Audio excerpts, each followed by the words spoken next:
Good morning. It's Thursday, the 6th of February, and this is Govindraj Ethiraj, headquartered and broadcasting and streaming as always from Mumbai, India's financial capital. This is our 500th episode today, and I do, on behalf of the podcast team, including Joshua, Yash, Richa, and Shiva, thank you for listening in so faithfully and staying tuned, and most importantly, for all your wonderful feedback that you've been sending us on various platforms, which only helps us do a better job every day, and of course, produce an episode every day.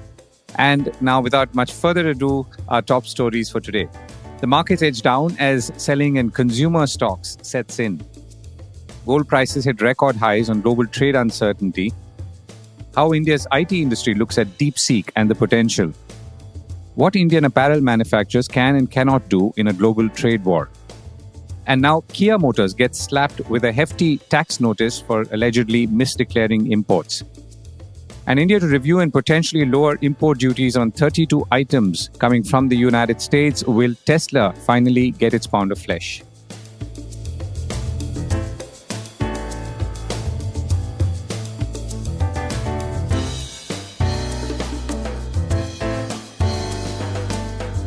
This is the Core Report with Govindraj Ethiraj. The markets edge down.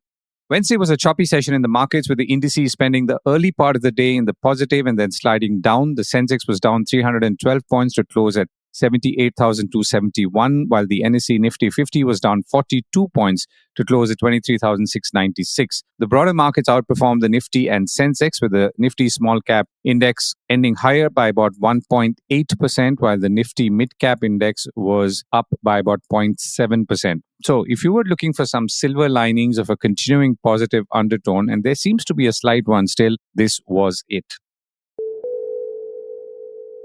Gold prices edge up. Well, this is good news in a way, because gold prices, particularly if you bought them a year or year and a half ago, are obviously much higher now. But gold consumption in 25 is likely to go down from 24, that's last year's 9-year peak, thanks to the rally that has taken prices to record highs, according to the World Gold Council. According to them, demand for gold could stand between 700 and 800 metric tons compared to last year's 802 tons, which was the highest since 2015, according to World Gold Council officials who spoke to Reuters. Now, Indian gold prices have hit a record high of 84,399 per 10 grams on Wednesday. They've already risen 10% so far in 25, after rising more than 21% in 2024. So, if you were smart enough to invest in gold or buy gold in general, then you've obviously done the right thing. International gold prices too have hit a fresh all-time high, on the back of which Indian prices have obviously risen. International prices were now at about $2,869 per ounce, and that's thanks to a pullback in the dollar as well as treasury yields. Meanwhile, in other types of markets, Chinese markets returned from a week-long break for the Lunar New Year holidays, and obviously not to very good news, being the imposition of tariffs on Chinese exports into the US. China has, of course, retaliated with a limited response to those US tariffs of an additional 10% on Chinese exports, but China has said that it would put duties on only about $14 billion worth of US exports, so very limited, and therefore a room for negotiation. The dollar has weakened somewhat against the euro and the Canadian dollar, which of course is in focus because of the threat of tariffs that are technically still there, though now delayed by a month. Oil prices are down.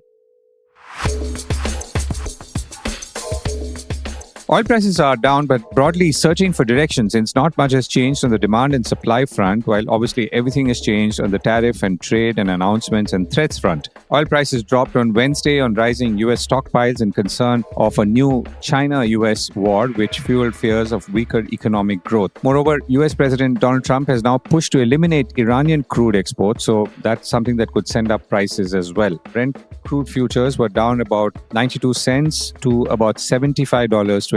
So basically under $76, but much under. China has announced tariffs on US imports of oil, liquefied natural gas, and coal. So those are the specific products, and these are, of course, in retaliation to US tariffs on Chinese exports.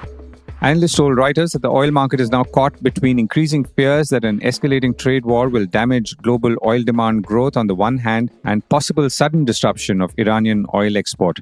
Iran's oil exports earn the country about $53 billion in 23 and about $54 billion a year earlier, according to the U.S. Energy Information Administration, quoted by Reuters. Output during 2024 was running at the highest level since 2018, according to Organization of Petroleum Exporting Countries, or OPEC, data.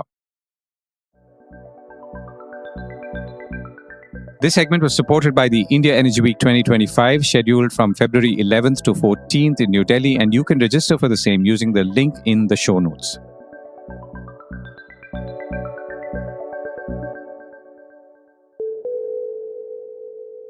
What is the impact of DeepSeek on India?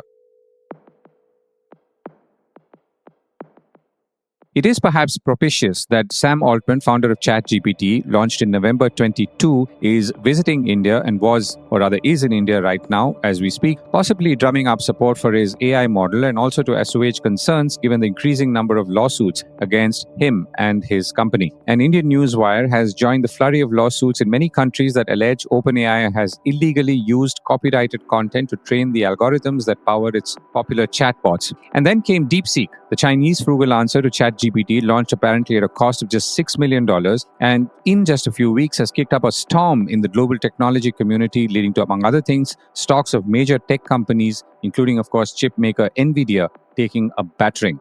The big question for India is that if an AI model like DeepSeek, which is open source, is available at much lower cost, that's the software, and also needs much less computing power and therefore capital investment in chips and is accessible, how does that change the dynamics for India's IT industry and the potential users of AI technology?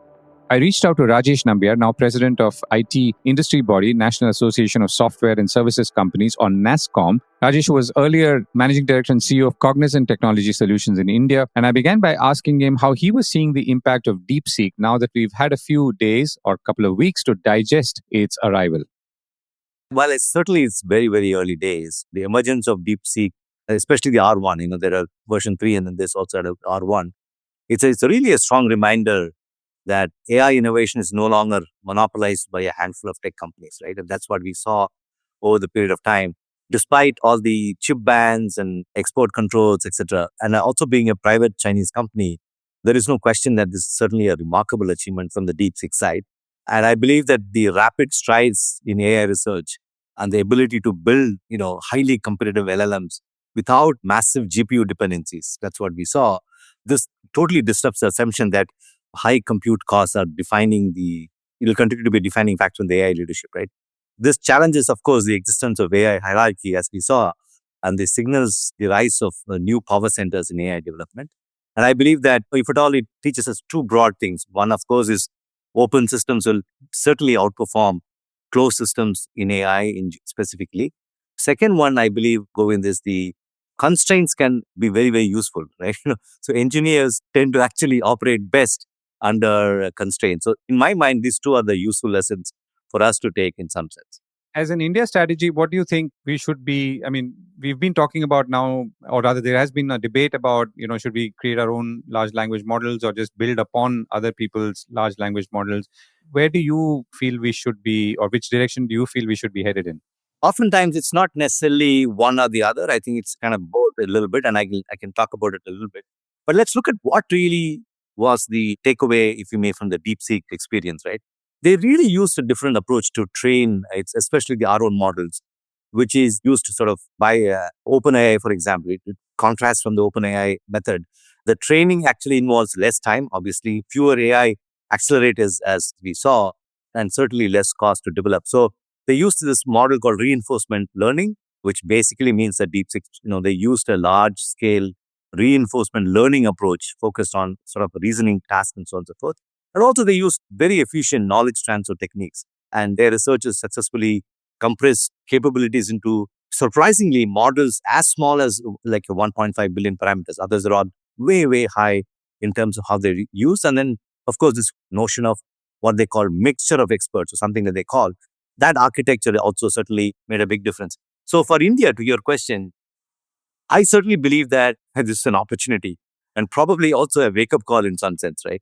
because it reinforces the need for self-reliance in AI infrastructure, certainly talent development, of course, and more importantly, the open source collaboration, which is, I believe, is one of the foundations as we discussed earlier. Our government has already laid out plans, especially with the recent announcement setting up a massive AI infrastructure with the part of the AI mission, including a facility of 18,000 GPUs and hardware infrastructure that is sort of the heart of creating AI, essentially to build a homegrown AI systems that understands India's very unique challenge, unique cultural nuances, and of course the needs of our country. And I believe that we also heard that from the finance minister's budget speech announcing substantial increase of allocation towards AI mission. It was about 173 crores, even though 400 crores were allocated. Last year to this year, it will be about 2,000 crores. Of course, much of this is expected to go towards building LLMs, along with setting up of centers of excellence, as you saw that in the budget speech as well, all of that. Now, coming to what we should really do, LLMs versus application development, etc., as some folks would say, I think the competition is not just about being who creates better chatbots or agents or AI systems.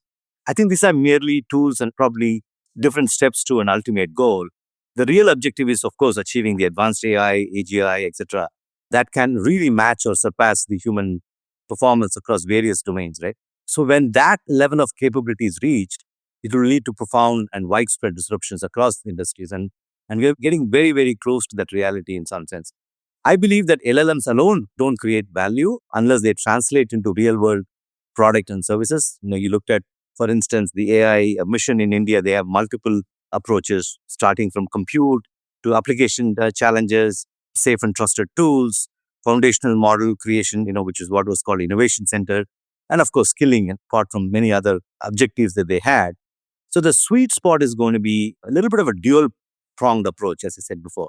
Developing a little bit India centric, not necessarily India based LLMs, but India centric LLMs, while aggressively integrating this AI into our enterprise, startup, public sector ecosystems, and so on. This will, of course, ensure that AI does not remain as an isolated research endeavor, but certainly translates into tangible lateral progress. So it's a bit of both in my mind.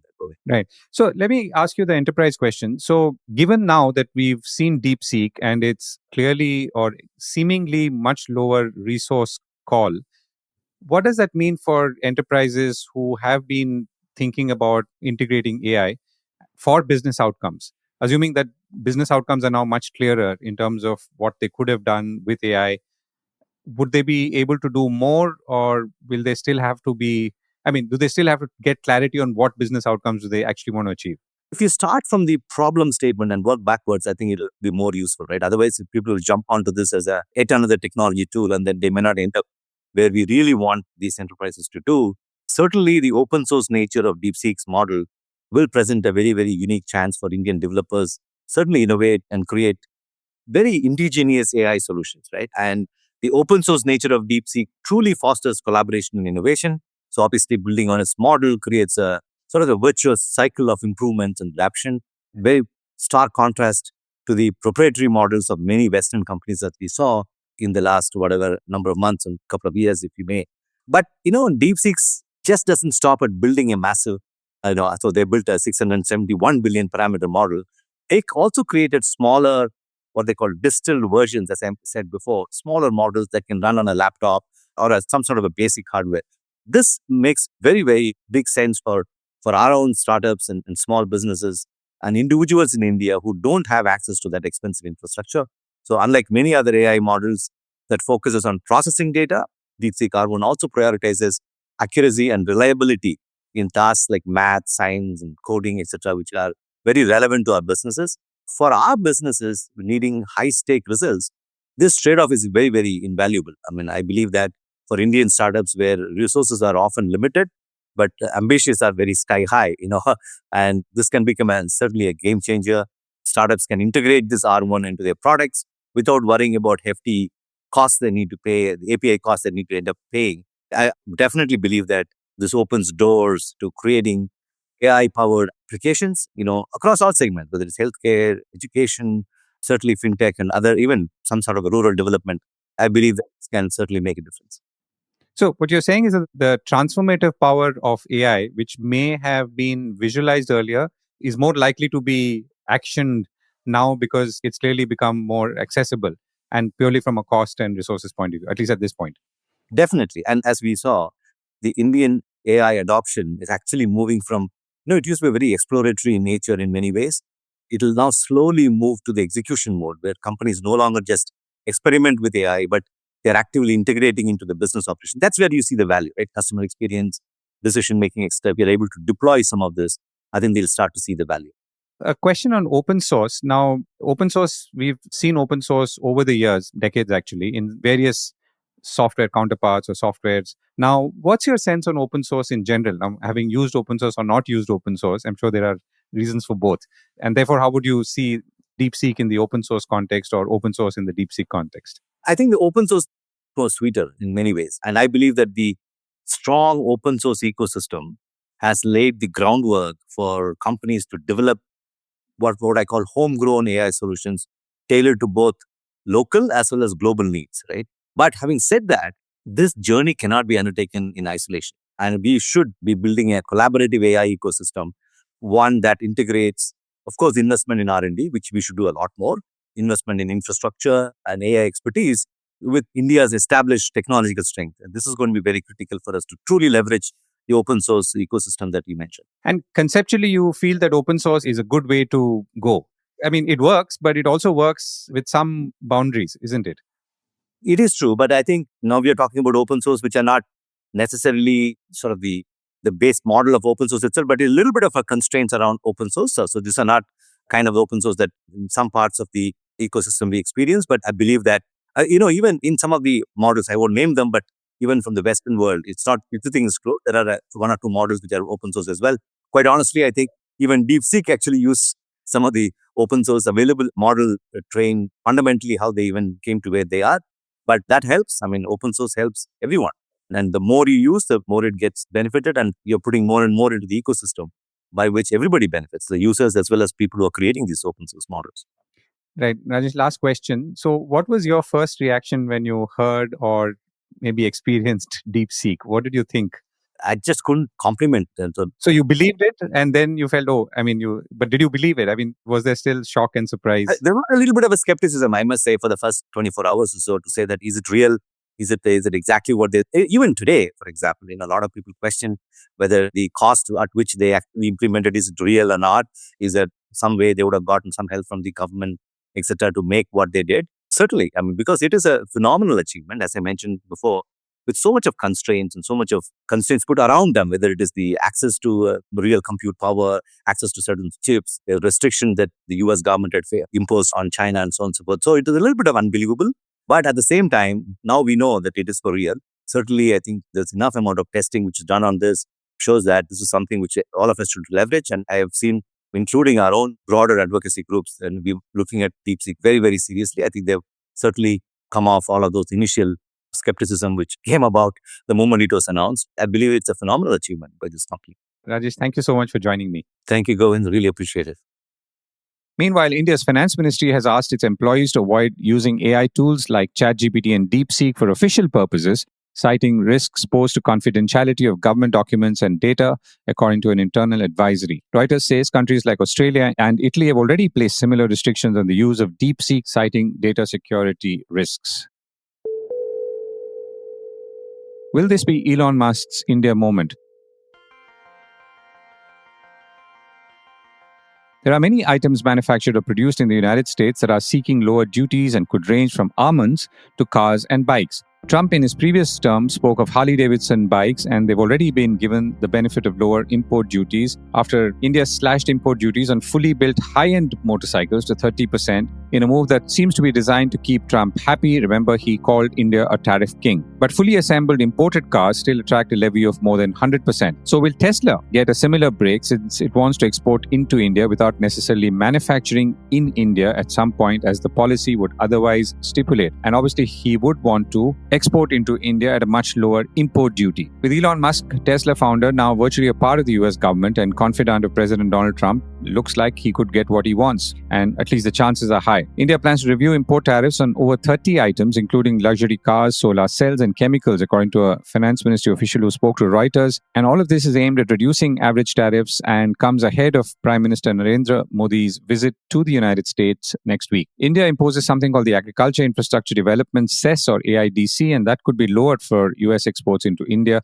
And the list includes, like I just said, apart from luxury cars and solar cells, also yachts, sports vessels, and devices used for building semiconductors and other machinery, all of which have seen the government impose an AIDC tariff of between 6.5 and 70% after reducing the basic customs duties, according to Reuters. Not so easy doing business. Meanwhile, in a case very similar to what Skoda India has faced, which is not surprising because most tax demands follow a similar theme, it's now emerged that South Korea's Kia was earlier accused or has been accused of evading taxes of $155 million by misclassifying component imports. Reuters, which reported the story, says the car maker has denied wrongdoing. India is the world's third largest auto market, and Kia has a roughly 6% share of this market. Volkswagen last week went to court over a tax demand for a record $1.4 billion in back taxes that it called impossibly enormous. The Kia notice apparently went out in April 24, flagging alleged tax evasions, according to that government notice, which Reuters is reporting for the first time. The offense centered on incorrect declaration of imports of components for the assembly of the luxury Carnival minivan, according to that notice. Kia has said that it has submitted a detailed response supported by comprehensive evidence and documentation to substantiate its stand, and the authorities were still reviewing the matter. Kia may have to pay about $310 million if it loses that dispute, or roughly double the amount evaded. Kia's India sales are roughly around $4.5 billion for 22-23, and it had a net profit of $243 million. The interesting thing is this, which of course no one has really a choice in this matter. Kia has deposited about $32 million under protest as it continues to fight the Indian tax notice, which is still proceeding. India's apparel industry in the China-US trade war. India's apparel industry has been fighting the challenges of scale for some time, and when I say that, I mean decades. India is the sixth largest exporter of textiles and apparel in 2023, and exports between April and October, or 7 months of last year, that's 2024, were at about $21 billion. But the focus is really on the United States, to whom India's exports have slipped behind China, Vietnam, Bangladesh. Other countries like Indonesia and Cambodia are just behind India now. While there are no tariffs imminent on India right now, but with trade wars between China and the US having started, how does India see this evolving situation in the context of opportunities and challenges in apparel? I reached out to Rahul Mehta, Chief Mentor of the Clothing Manufacturers Association of India and also based in Mumbai, and I asked him how he was seeing things even in this current state of flux.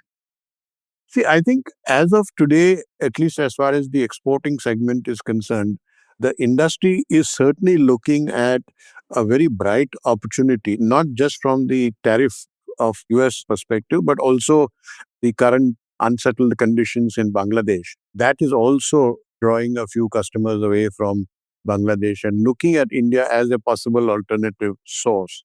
The problem is that both China and Bangladesh have specialized in very large quantities of production per style, per season, etc. And as of today, frankly, other than very, very few exporters, India doesn't have the kind of capacity or the infrastructure to take real advantage of what the opportunity is providing. I have said in the past, somewhat caustically, that India never fails to miss the bus, to catch the bus. But again, I think this is what is going to happen. The opportunity is there, but I have a feeling that the countries like Vietnam, Cambodia, etc., are going to get a better advantage out of this. And for talking particularly about the American tariffs, I think this is the first step towards buyers trying to near shore their sourcing. When I say near source, trying to source from countries which are closer to the US, which gives them the dual advantage of A, shorter lead time, B, perhaps a lower freight cost. So I think these countries are going to get bigger advantage. Having said that, I think those who are hoping that the tariffs will only sort of impact countries like China and Bangladesh, I think that's a misnomer, because at some point of time, Trump will have to carry through his threat to India also. I believe he has very good relations with our Prime Minister personally, but he cannot make it too obvious that he will only punish China or only punish Canada, but not touch India. So something or the other he will have to do. Hopefully, product categories where he levies the additional tariffs or the percentage of tariffs will not be too much. Just to pick up on one of the points that you made, you said that China and Bangladesh have an advantage in large style manufacture of apparel. Can you explain that a little? See, historically, Indian apparel industry was restricted to small scale. So it was the MSMEs which drove the India's export drive. And that has remained, unfortunately. And relatively speaking, okay, people have gone from 100 machine factories to 200 or 300 machine factories. But our average factory size is still between 500 to 1,000 machines. Whereas in Bangladesh or China, the average size could well be 5,000 to 10,000 machines. So that is where the crux of our limitation is exposed. For example, if I was an American buyer and I wanted 500,000 pieces of one particular style, in China or in Bangladesh, I might have to place the order on one or two or maximum three factories. Here, I would have to place the order on 30 factories. So that's where, your irregularities, your inconsistencies, all these issues come up whilst dealing with India. What stops today? I mean, I understand what you're saying is that we have a legacy problem here. We had licensing and therefore you could not expand in garment manufacture. But nothing stops us today from setting up this scale of plants, isn't it? Yes, and I must say the government is doing its bit by introducing the PLI scheme, by introducing the mega parks. So the government is doing whatever it can. But I think the major issue here is the lack of profitability in our industry. It has become more or less a commodity product. And especially in apparel, where we are really focusing on white label manufacturing. We are manufacturing for our buyers' labels. So there is no sort of uniqueness about what we have to offer, except two or three advantages that we have: the knowledge of English language, comfort with technology.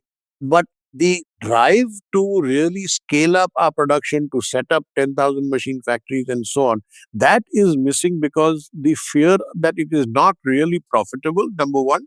And number two, you become too dependent on the Walmarts and the Primarks of the world. Indian business psychology is not to get too dependent on one or two single buyers. So that's the other thing why we prefer to have more flexible, smaller production units rather than one huge factory. What about other kinds of, let's say, garment or apparel? For example, higher value added, maybe in embroidery or maybe in sports wear or athleisure, which is a new trend. Are there more opportunities there or could there be more opportunities there? Unfortunately, products like athleisure or sportswear or uniforms, these are largely focused on garments made out of multi MMF, the man-made fibers, where we are traditionally weak. We have a very high cost structure, including the import duties, and therefore we are not competitive in the world trade as far as garments made out of MMF fibers are concerned. And most of these products are really made out of that fiber. And which is why I have been saying that, people sometimes say that we need to broaden our market base and we are too focused on the US or the EU. In my opinion, US and EU in any case form 50 to 60% of the world trade. So you don't have much joy in trying to sell to a Colombia or an Australia or a New Zealand or whatever. But where we do need to look at, what we need to do is to broaden our product base, because we are too dependent on cotton, let's say men's shirts or women's blouses, and that too at the low to mid price points. But embroidery and value added products, yes, India has an advantage, especially over countries like Bangladesh and Vietnam or Cambodia. I'm not even talking about China because I think that's gone to another orbit now. I mean, so we need to now look at more realistic competition. We certainly do have an advantage in these kind of value-added products. Right, Rahul, pleasure talking to you. Thank you so much for joining me. Thank you. Thank you.